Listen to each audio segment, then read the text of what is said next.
அதானி குரூப்பினுடைய பல்வேறு தில்லுமுல்லுகளை அவர் அம்பலப்படுத்தியும் கூட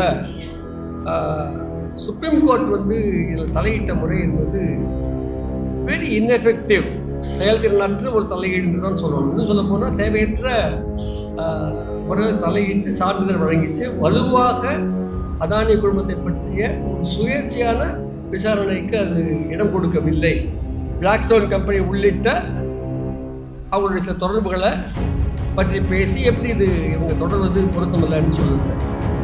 எனக்கு தெரிஞ்சு எந்த ஒரு ஃபினான்ஷியல் பேப்பருமே நீங்கள் எக்ஸ்பிரஸ்லாம் விட்டுருங்க, ஃபினான்ஷியல் பேப்பர் ஒன்று கூட இவங்க கண்டினியூ பண்ணணும்னு சொல்லலாம், இவங்க குற்றமற்றவர்னு சொல்லலாம். ஆனால் இந்திய அரசாங்கம் வந்து ஒரு கள்ள மௌனம் இன்று வரைக்கும் சாதிக்குது என்பது தான் நம்ம பார்க்குறோம். பெருமுதலாளிகள் இன்றைக்கு அரசியலுக்கு முழுமையான ஆதிக்கம். இந்த அரசு வந்து தன்னை ஹிந்துத்வா என்று விசாரணை செய்யப்படுகிறது. ஆனால் உண்மையிலே இது கார்ப்பரேட் ஹிந்துத்துவ அரசு என்பது மீண்டும் மீண்டும் அம்பலமாக்கிறது. கார்ப்பரேட் ஹிந்துத்துவ அரசுடைய செயல்பாடு எப்படி இருக்க முடியுமோ அப்படி தான் இவங்களுடைய செயல்பாடு நம்ம புரிஞ்சிக்க முடியும். அதானி அவர்களுடைய ஈடுபாடு என்பது பாலஸ்தீனர்கள் மீது நடக்கின்ற இனப்படுகொலையில் தொடர்பு கொண்டிருக்கின்ற ஈடுபாடு. சில விஷயங்களை பேச வேண்டிய அவசியம் இருக்குது.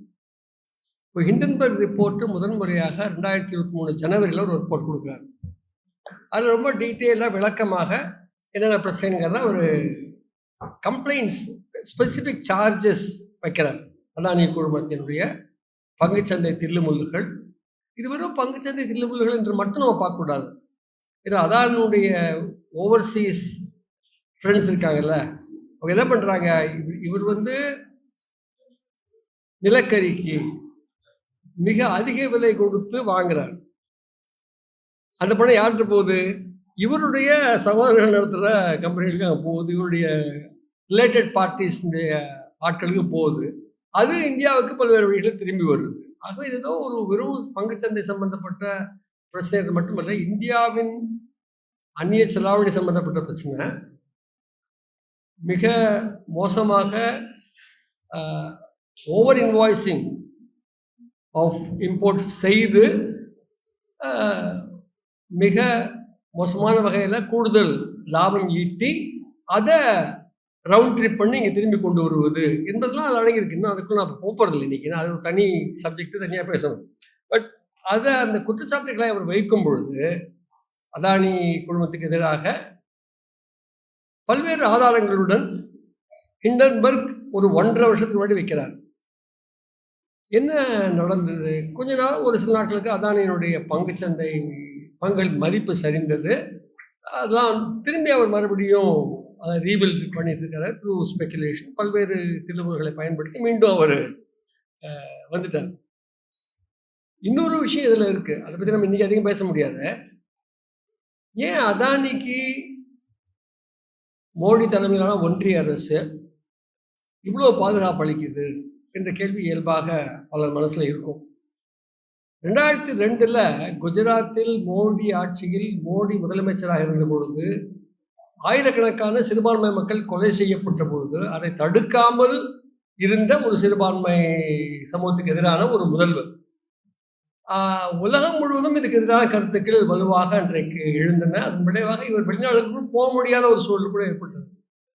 அந்த கட்டத்தில் தான் வைப்ரண்ட் குஜராத் கான்ஃபரன்ஸை குஜராத்தில் அதானி உதவியோடு நடத்தப்படுது. ஆகவே அதானி வரும் அந்த நெருக்கடியிலே மலர்ந்த நட்பு, இது ஆழமான நட்பு. அப்புறம் தான் பின்னாடி நிலம் அவ்வளோ மலிவாக கிடைக்குதுங்கிற பாயிண்ட்டை ஏற்கனவே ஜிஆர் குறிப்பிட்டிருக்கிறாரு. அவர் ஒரு நீண்ட 20 ஆண்டுக்கு அதிகமான உறவு. அதனால தான் அவர் பதவி ஏற்கும் பொழுது கூட, பிரதமராக பதவியேற்கும் போது அதானியோட பிள்ளைகள் தான் வந்து அவர் பதவி ஏற்கிறார். இதெல்லாம் கடந்த கால எல்லாருக்கும் அறிந்த விஷயங்கள். ஆனால் இதை நம்ம பேசுறதில்லை, நாகரிகம் கருதி நம்ம பேசுறதில்லை. ஆனால் இதெல்லாம் உண்மை, இதெல்லாம் சில அம்சங்கள்.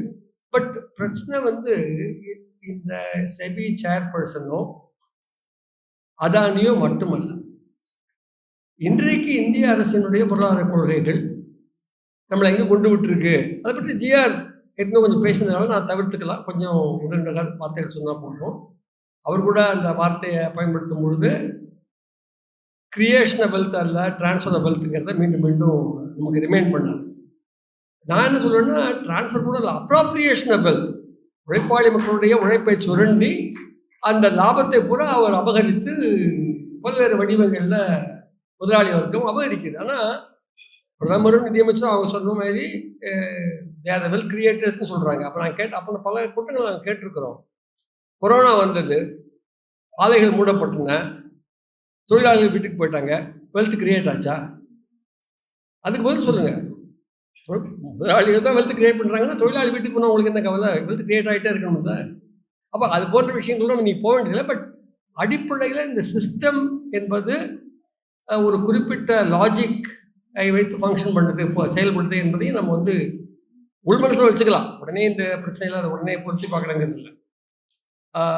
இந்த சார்ஜஸ் வைக்கப்பட்ட பிறகு ஒரு 1.5 வருஷம் ஆயிடுச்சு. அதானி குரூப்பினுடைய பல்வேறு தில்லுமுல்லுகளை அவர் அம்பலப்படுத்தியும் கூட சுப்ரீம் கோர்ட் வந்து இதில் தலையிட்ட முறை என்பது வெரி இன்எஃபெக்டிவ், செயல்திறனற்ற ஒரு தலையீடு என்று தான் சொல்லணும். இன்னும் சொல்ல போனால் தேவையற்ற முறையில் தலையிட்டு சான்றிதழ் வழங்கிச்சு. வலுவாக அதானி குழுமத்தை பற்றிய ஒரு சுயேட்சையான விசாரணைக்கு அது இடம் கொடுக்கவில்லை. அவங்க சொல்கிறாங்க இந்த மாதிரி இவ்வளோ பண்ணினோம், we faced a wall அப்படின்னு ஒரு ஆய்வு பண்ணுற நிறுவனம் சொல்லுது. எங்களால் ஒன்றும் கண்டுபிடிக்க முடியல. இப்போ சொல்கிறாங்க ஒரு கிட்டத்தட்ட 1.5 வருஷம் பிறகு என்ன சொல்கிறாங்கன்னா இந்த செபி தலைவர் 24 விஷயங்களில் 23 விஷயங்களை இன்வெஸ்டிகேட் பண்ணிட்டோம், 1 பாக்கி இருக்குன்னு சொல்கிறாங்க. சுப்ரீம் கோர்ட் அறிக்கையில் 22 விஷயங்கள் முடிஞ்சிருச்சு, 2 பாக்கி இருக்குன்னு சொல்கிறாங்க. என்ன ஒரு வருஷமாக எடுக்கும், 1.5 வருஷமாக எடுக்கும், 2 வருஷமாக எடுக்கும் அப்படின்னா இது ஏதோ முழு பூஷணிக்காய சோற்றில் மறைக்கின்ற முயற்சி இங்கே நடக்குது என்பது தான் ஃபேக்ட். துரதிருஷ்டவசமாக சுப்ரீம் கோர்ட்டும் அதில் வில்லிங் ஆர் அன்வில்லிங் பார்ட்டியாக இருந்திருக்கிறது என்பதையும் நம்ம பதிவு பண்ண வேண்டியிருக்கு. இன்னும் உச்சநீதிமன்றம் அவமதிப்பாத கருத வேண்டாம். இது ப்ராக்டிக்கலாக ஒரு அப்சர்வேஷன். இப்படி ஏன் பண்ண முடியலங்கிற கேள்வி வருது. இப்போ ஆகஸ்ட் 24க்கு வரலாம். ஆகஸ்ட் 10ஆம் தேதி 24 அவர் வரார். அவர் என்ன சொல்கிறாரு? ஹிண்டன்பர்கை பற்றி இவங்க வந்து என்னெல்லாமோ சொல்லி வச்சாங்க. அவருக்கு நோட்டீஸ் அனுப்பிச்சாங்க. நோட்டீஸ் அனுப்பப்பட வேண்டியால் அதானி, அதை நோட்டீஸ் அனுப்பிச்சது ஹிண்டன்பர்க்கு. ஒரு 6 அதானி கம்பெனிகளுக்கு நோட்டீஸ் அனுப்பிச்சிருக்கலாம் சொல்கிறாங்க. ஆனால் எங்களால் ஒன்றும் கண்டுபிடிக்க முடியல அப்படின்னு சொல்லிட்டாங்க. ஹிண்டன்பர்க்கு மட்டும் நோட்டீஸ் அனுப்புகிறாங்க. அவர் பொறுத்திருந்தால் அந்த கம்பெனி வந்து ஆகஸ்டில் செபி சேர்பர்சனுக்கு அதானி தொடர்புடைய கம்பெனிகளில் இன்ட்ரெஸ்ட் இருக்குங்கிறத ரொம்ப சிம்பிளாக எக்ஸ்பிளைன் பண்ணி சொல்லியிருக்காரு. 2 கம்பெனிகள் ஏற்கனவே வைகை பேசும்போது சொன்னாங்க. இந்த அகோரா கன்சல்டன்சி ஒன்று சிங்கப்பூர் பேஸ்டு, ஒன்று இந்தியா பேஸ்டு. 2லேயுமே அவங்களுக்கு ஒரு பெரிய ஸ்டேக் இருக்குது. ஒன்று 99% இருக்குது, இன்னொன்று ஹஸ்பண்டுக்கு ஸ்டேக் இருக்குது. இந்த கன்சல்டன்சிஸ் வந்து ரிலேட்டட் டு அதானி ஆஃப்ஷோர் கம்பெனிஸோட லிங்க் உடையவை. ஒன்று மொரீஷியஸ், ஒன்று சிங்கப்பூர். இதில் இந்த லாபங்கள் அவங்களுடைய சம்பளத்தை விட பன்மடங்கு அதிகம். அதுக்கு கூட நம்ம பேச காலப்பட வேண்டியதில்லை. பட் இந்த ப்ராசஸில் எப்படி அவங்களால இண்டிபெண்ட்டாக இந்த கம்பெனியை இன்வெஸ்டிகேட் பண்ண முடியுங்கிற கேள்வி வலுவாக நிற்குது. அதை நீங்கள் வந்து எஸ்கேப்பாக பண்ண முடியாது, தப்பிக்க முடியாது. ஆனால் இது வரைக்கும் பொது வெளியில் இருந்த விவாதத்தில் அது அதிகமாக ஒன்றுக்கு வரல, அது வரணும் அப்படிங்கிறத நான் வலியுறுத்த விரும்புகிறேன். ஒரு பக்கம் இது ஒரு ஒழுங்காற்று நிறுவனம், ரெகுலேட்டர். அதன் தலைவரே வந்து அதானி தொடர்புடைய கம்பெனிகளில் ஒரு ஃபினான்ஷியல் இன்ட்ரெஸ்ட் வச்சுருந்தாங்கன்னா அவங்க எப்படி ஒரு இண்டிபெண்ட் என்கொயரியை நடத்த முடியும் அப்படிங்கிறது ஒரு சிம்பிளான கொஸ்டின் ஆஃப் நேச்சுரல் ஜஸ்டிஸ். யாரோ any child will understand that this is not possible. இப்போது இந்த ஹிண்டன்பர்க் என்ன பண்ணிருக்காரு, கிளியராக ஒரு சீரீஸ் ஆஃப் பாயிண்ட்ஸ் அவர் சொல்கிறாரு. அதுக்கு போகிறதுக்கு முன்னாடி ஒரு விஷயம் என்ன ஆச்சரியமான விஷயம் எனக்கு பட்டதுன்னா, பொதுவாக செபி தலைவர் மீது குற்றச்சாட்டு வருதுன்னா ஃபினான்ஷியல் ப்ரெஸ் அவரை டிஃபெண்ட் பண்ணும்.